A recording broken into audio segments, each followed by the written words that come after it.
telescope wasn't hers. It hadn't been there the night before. Mia woke to a high-pitched whine in her ears, like distant screaming, trapped in static. The air stank of scorched metal and sour rot. On the deck, under a sky still bruised. With dawn, it waited sleek, black, and cold to the touch. As she laid her fingers on it, a chill shot through her bones, like biting into tinfoil. Its surface pulsed faintly, alive with something that didn't belong here. Wind moaned through the trees, whispering a name she hadn't told anyone since childhood. Inside the eyepiece, she didn't see stars. She saw a structure, perfect, unnatural shape, geometric, and wrong silhouetted against the stars. It shimmered, like oil on water, watching. And, in that moment, something changed behind her eyes. She tasted copper, then bile, then nothing. A vision struck raw and violent. A great tear in the sky, and from it, they came. Silent architects of thought, watchers from before time had names. They didn't travel through space, they unfolded. Into it, she fell backward, retching, palms scraping the deck's splintered boards. The whispers grew louder, not from the telescope, from inside the walls, from her own teeth. She fled inside, only to find claw marks on her ceiling. She didn't remember painting over. The wallpaper bled slowly, like a wound refusing to heal. Her grandmother once spoke of the Star Eaters, cosmic entities cold hollows elders tried to contain centuries ago with midnight ash circles and salt rites. "Never look too long," she'd said. "It sees you back." The telescope went dark. That night, she almost laughed, thinking it was over. She even slept for a few hours, but when she woke up, the eyepiece was warm, and someone had turned it toward her bedroom window. Asterisk, Cold Hollow was never truly silent. At night, the pines creaked like bones grinding in their sockets, and the wind carried murmurs in a dialect too old for memory. Mia had always found comfort in the stillness of her little house, perched on the ridge until now. The walls breathed. The floorboards flexed under no weight. The K clung to her curtains. Beneath it, a sharper tamps of copper lingered, like rusted nails soaked in blood. She ran her hand across the window silhouette, though it hadn't rained. When she brought her fingers to her mouth, without thinking, she gagged on the taste of old meat and iron. She scrubbed her hands raw.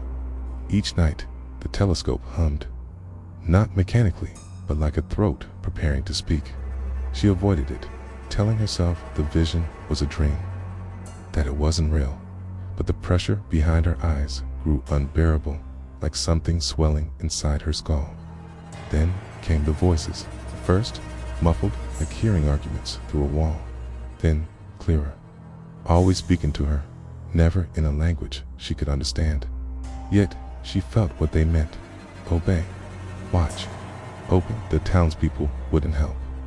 They avoided her now. The grocer's wife crossed herself when Mia walked by. Old Father Elric once told her of the Hollow's forgotten chapel, where rituals were performed to seal the sky. Blood and fire, and a sacrifice that no one remembered. Surviving, never let it land, he'd warned. You'll know it's begun when it learns your name. Last night, the air was still.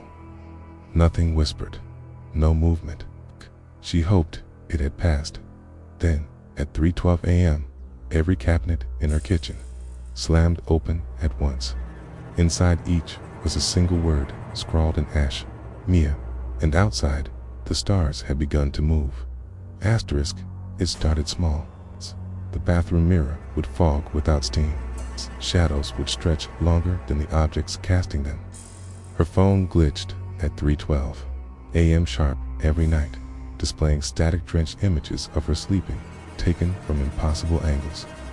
Mia convinced herself it was stress, insomnia, a trick of the light. But when the hallway whispered her name not in a voice she recognized, but in her own, she dropped the phone and ran.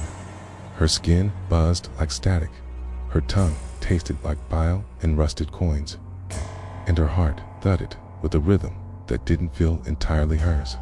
The air in her home changed, heavy, pressed against her like water. Walls bulged suddenly, pulsing like lungs.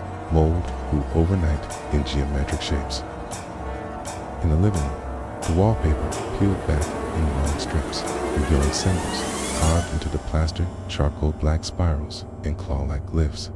She scrubbed them away, but they returned deeper, darker, angrier. Then came the smell, thick, sweet decay, mingled with coppery blood. Every breath clung to her throat. Her clothes felt damp, her sheets always cold.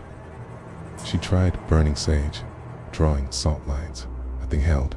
Her grandmother's old charmer braided strand of crow feathers and salt turned brittle and snapped in her hands.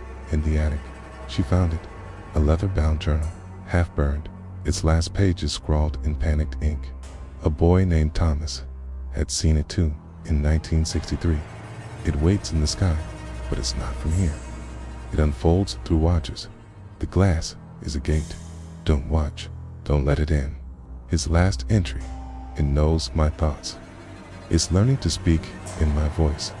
That night, Mia destroyed the telescope. The next morning, there were two, both aimed at her bed, and one of them was warm to the touch. Asterisk, Mia stopped sleeping.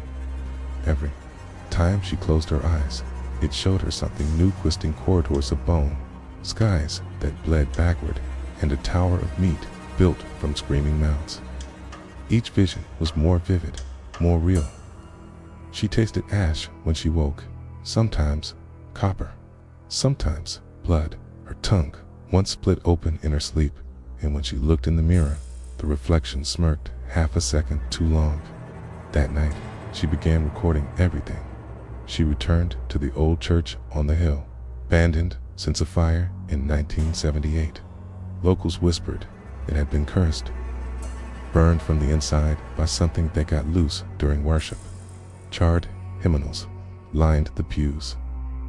The altar had a blackened telescope, cracked and cold, came straight through the collapsed roof toward a patch of sky that never seemed to hold stars in the crypt beneath. She found frescoes buried under soot. They showed figures bent backward, faces stretched toward the heavens, eyes like black holes. The final panel showed a woman staring through a long tube at a burning sky. Her face was Mia's. Suddenly, the ground above her creaked. Then again, a groan like splintering ribs echoed through the stone.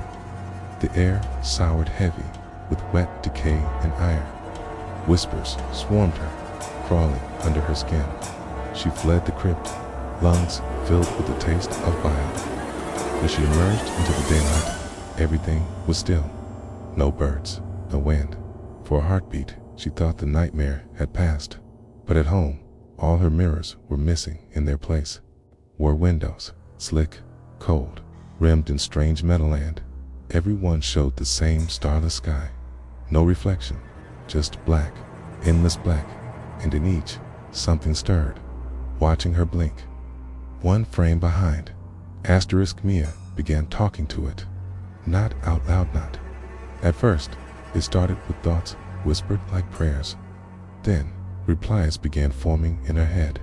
Foreign at first, static-laced, then smoother. Used her memories, her voice. Sometimes it sounded like her mother. Sometimes like the scream she'd buried from the night her father died. It spoke from the mirrors, from drains, the spaces, between shadows. You see me now? It would whisper, and so I grow. She begged it to stop, but it only asked more questions. On her ceiling, its words appeared in dripping black ichor. Ask, open, become. The smell was unbearable, rotted copper mixed with singed feathers. Every surface was cold to the touch, wet with condensation that never dried. Her food spoiled instantly. Water tasted of metal and something older. The taste lingered like old blood on her tongue. The walls wept, her floorboards cracked with unseen steps. Her house moaned in pain. In desperation, she traced symbols from the church onto her skin, burning salt into her arms. Drawing sacred knots she found in the margins of the fire-scorched hymnal. For a moment, the house calmed. The voices softened. She slept, but she woke to find every symbol rewritten, not with salt, ash, and they moved, squirmed when she looked too long. Her skin burned beneath them. She tried running, but outside, the world bent wrong. Streetlights twisted skyward. Cars sat frozen mid-turn, their drivers unmoving, eyes black and weeping tar. In the town square, the statue of Saint Haver, protector of sight, bled from every orifice. Its plaque had changed. All who watch shall fall. Back home, her old answering machine blinked. A new message. It was her voice, whispering, "Let me in. I'm almost done becoming you." The box in the crawl space wasn't there before. Mia found it after the house groaned louder than ever, as if something inside its walls had rolled over in its sleep. Dust curled upward in lazy spirals, and the air tasted like burned meat and spoiled milk. Her fingers, trembling, reached into the dark. The box was wrapped in waxy leather that flaked at her touch. Inside, bones, tiny, delicate, a child's, wrapped in a rotted blue cloth embroidered with strange constellations that shimmered when she blinked too long. Beneath the bones lay a letter. She unfolded it with numb hands. Buried him here too. Blind the sky, but it still sees, still learns. Every eye opened is another door. She gagged as bile rose in her throat, the taste sharp with iron. Her hands shook, slick with cold sweat. The bones twitched once. She threw the box and screamed. For an hour, everything was still. No whispers. No movement, she thought, foolishly. Maybe it was over. Then the floorboards bled. A slow seep of black-red ichor bubbled from the wood grain. It hissed where it touched air. The walls began to pulse like veins. The whispers returned, louder now, layered in voices, both ancient and childlike. Mia clutched her head as images poured into her skull, visions of a starless void tearing open above earth. Something massive descending, not falling, but folding through space. It had no name, only hunger. An alien god, worshipped in silence, fed through gazes, through telescopes and prayers, disguised as stargazing. The people of Havers Hollow had once built shrines to distract it, mirrors pointed inward, never up. But someone had forgotten, or disbelieved, or looked too long in her reflection. Her eyes blinked. Twice, one set wasn't hers, and neither had closed yet. Asterisk, Mia locked every door, every window. She unplugged the television, the radio, even her phone. Anything that could transmit sound or sight cut off. For a while, the house was quiet. The silence was suffocating. She thought maybe the rituals, the salt lines, the prayers scratched into the floor had worked. Then the creaking started. It came from above, slow and deliberate, like footsteps on rotting boards. Then it was beneath her, below the floor. Whispers threaded through the air, bent some in her own voice, others in languages that bled into her ears like black tar. The air reeked of copper and hot decay. Her mouth filled with the bitter temps of bile. Every surface she touched was cold, damp, pulsing slightly, like the walls themselves were breathing. She found a book in the attic, wedged behind insulation that squirmed like maggots when she touched it. Its cover was stitched fleshy, could feel the pores. Inside, diagrams of constellations crossed out in blood, warnings scrawled in Latin, and a charcoal sketch of a mouthless figure with hollow eyes and arms stretching into the sky. The caption read, "Watcher of the Rift, born not of earth, hungers for sight." She wept, for sleep, for silence, for sanity. She dared to believe it might go away, But that night, she dreamed of stars spinning backward, of Earth cracking open, of her body dangling upside down from a sky that was watching her. When she woke, her eyes were bleeding. In the mirror, her pupils were no longer round. They had become narrow, vertical slits like those in the sketches. She blinked once, twice, but the reflection didn't follow. It watched, and then smiled. Asterisk, the house came alive. At midnight, Mia was jolted awake by a low groan, like ancient wood straining under a great weight. The walls pulsed in rhythm with her heartbeat. Her bed sheets felt damp, slick, and cold like frog skin.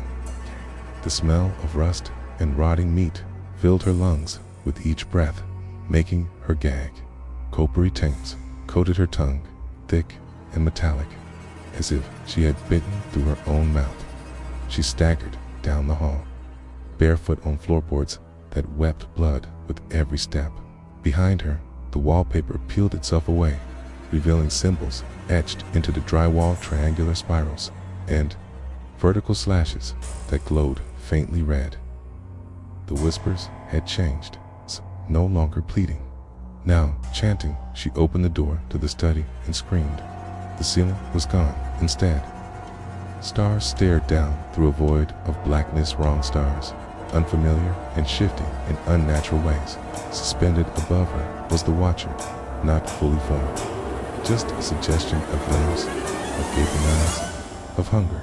The Secha was stitched from shadow and static, twitching with every blink.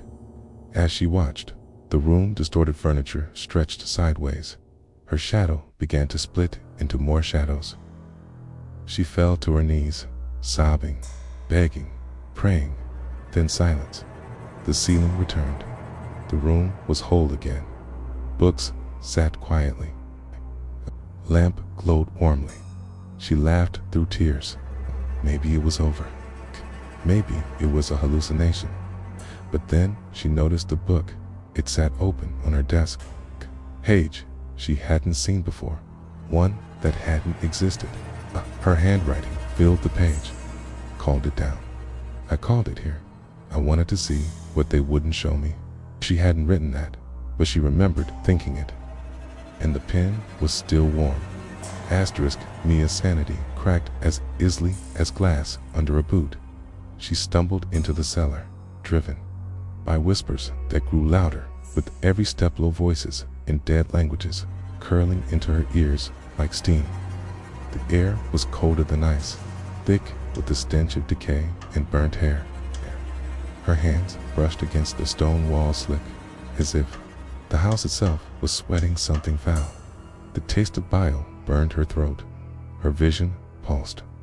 For a moment, she thought the steps beneath her moved, breathing like a sleeping beast. The candle she carried flickered violently, revealing something she hadn't seen before, a trapdoor in the floor rimmed with scorched symbols. The same markings from her dreams, from the book. The wood was warm, throbbing, almost alive. She pried it open. The pit below descended into blackness. The visions came anyway. A field under stars, not our own. Ancient people, faces painted with ash and blood, bowed before something descending from the sky, wreathed in lightning and silence. Their rituals had failed. The entity had not come to bless, but to feed. They tried to bury it, hide the place, forget the shape of its face. But someone always remembered. Mia did. She screamed and slammed the trapdoor shut, heart pounding so hard it echoed in her ears. For one agonizing second, everything went still. No whispers, no smells, just her breath and the soft drip of water. Maybe she had broken the connection. Maybe a sudden thud from above. And another, heavy, deliberate, the creaking of beams under something massive. The sound of her name spoken in 100 different voices. She rushed up the stairs, but the door was gone in its place. Carved into the wall was a single phrase. Now you belong to the sky. Asterisk, Mia no longer knew what day it was. The sky above the house had turned a dull, pulsing red. The stars no longer blinked. They watched. A scent of decay had crept into her lungs, thick and metallic, like copper soaked in rot. Every surface was ice-cold, slick with something that felt like sweat and syrup. Her tongue tasted blood constantly now, as though her mouth was no longer her own. The walls bled at night. Sometimes they whispered she had stopped fighting. Her reflection in the broken mirror blinked a second too late. She watched herself lose pieces. First the tremors, then the voices, then the dreams. Now, even her thoughts were foreign, twisted by ancient words burned into her memory like brands. She tried once to chant a local prayer, the one her grandmother whispered on stormy nights. Nazar, Ela, Osman, Rahom Kar. But it only made the shadows laugh. One night, the whispers paused. Silence. Pure, suffocating silence. She dared to. Hope stepped outside for the first time in weeks. The moon was gone. Overhead, the sky rippled like disturbed water. Something vast shifted behind it, too large for her mind to comprehend, like trying to swallow a cathedral in a single blink.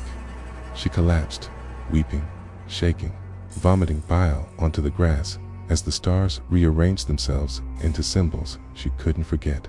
A final vision clawed into her mind, an ancient tribe offering a girl just like her to the sky, screaming, scratching, smiling by the end. It had always been like this. The cycle never stopped. The entity only slept. She turned to flee, but the house had returned. Every window stared like an open eye. The front door creaked wide, and from the darkness inside, someone whispered her name in her own voice.